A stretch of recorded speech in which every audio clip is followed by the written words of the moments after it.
और चुनाव में सब लोग जानना चाहते हैं भाई किस पार्टी का कौन सीएम उम्मीदवार है। आम आदमी पार्टी की तरफ से तो शुरू से ही ये जग जाहिर था,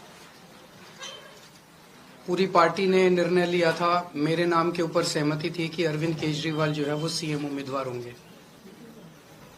भारतीय जनता पार्टी का पता नहीं चल रहा था किसी को कि कौन होगा।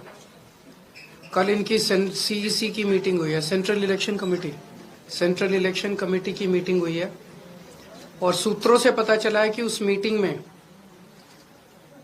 भारतीय जनता पार्टी ने शायद निर्णय लिया है कि रमेश बिधूरी जी भारतीय जनता पार्टी के सीएम उम्मीदवार होंगे। ऐसा बताया जा रहा है सूत्रों के मुताबिक कि 1-2 दिन में औपचारिक रूप से रमेश बिधूरी जी के नाम का ऐलान कर दिया जाएगा। मैं तहे दिल से रमेश बिधूरी जी को बधाई देना चाहता हूं भारतीय जनता पार्टी के सीएम उम्मीदवार बनने के लिए।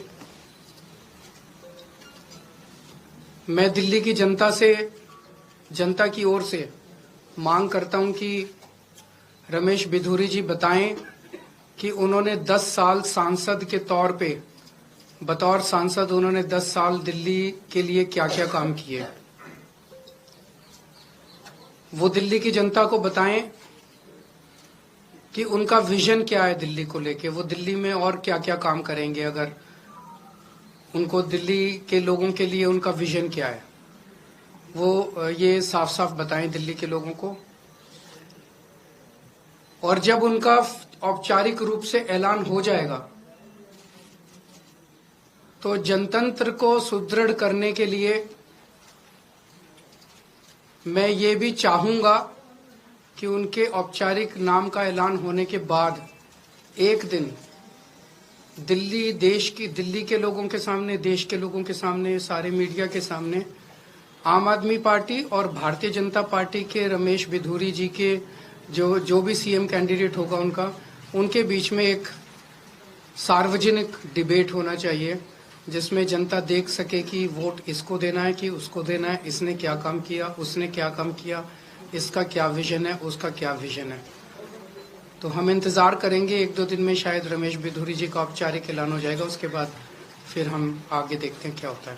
तो अगर कोई प्रश्न है आपके तो क्या आप ये फैसला सही मानते हैं? आपको लगता है वो सही? जनता तय करेगी कि कौन सही है कौन गलत है। मैं तो कौन होता हूँ। हाँ जी, सूत्रों से जैसे 11,000 वोट जो शादरा में कट रहे थे वो हमें उनके अंदर के लोगों ने ला के दिए थे सारे कागज। तो उनकी पार्टी में बहुत चाहने वाले हैं हमारे, तो जो हमें अंदर से बताते रहते हैं कि उनकी पार्टी में क्या चल रहा है।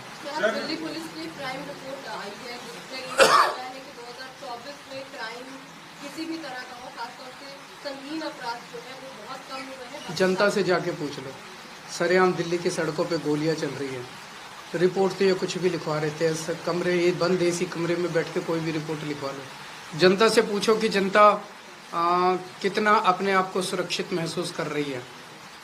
सर, नई दिल्ली विधानसभा क्षेत्र में वोटर लिस्ट को लेकर बार-बार आपकी पार्टी के नेताओं के द्वारा बताया जा रहा है, गड़बड़ी की जा रही है, नए नाम जोड़े जा रहे हैं। आज संजय जी ने जो खुलासा किया है वो बहुत ज्यादा चौंकाने वाला है।